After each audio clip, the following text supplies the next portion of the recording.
মাদ্রাসাগুলো জঙ্গিদের ঘাঁটি, দেশের পক্ষে বিপজ্জনক। AK-47 রাইফেল বানানো শেখাচ্ছে মাদ্রাসার শিক্ষকরা, তোপ বিজেপি নেতার।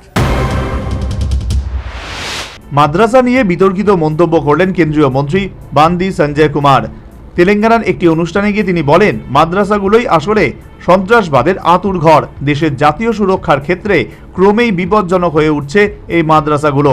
এখানেই না থেমে সঞ্জয় আরও বলেন, ঝাঁটা দিয়ে AK-47 রাইফেল বানানো শেখাচ্ছে মাদ্রাসার শিক্ষকরা।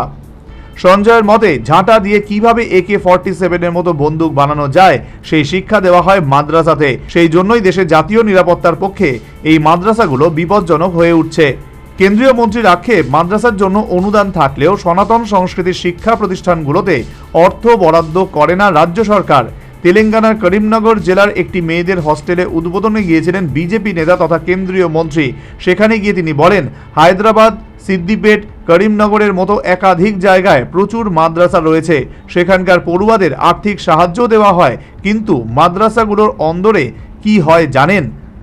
বিশ্বের যে কোনো অপরাধীদের দেখুন, তাদের যখন জিজ্ঞাসা করা হয় যে কোথা থেকে এসব ঘৃণ্য কাজ শিখেছে, তখন তারা মাদ্রাসার দিকেই আঙুল তোলে। কেন্দ্রীয় স্বরাষ্ট্র প্রতিমন্ত্রী সাফ জানান, আমেরিকা থেকে ব্রিটেন, যেখানেই বিস্ফোরণ হোক না কেন, তার নেপথ্যে থাকে মাদ্রাসার মতো শিক্ষা প্রতিষ্ঠানগুলোই।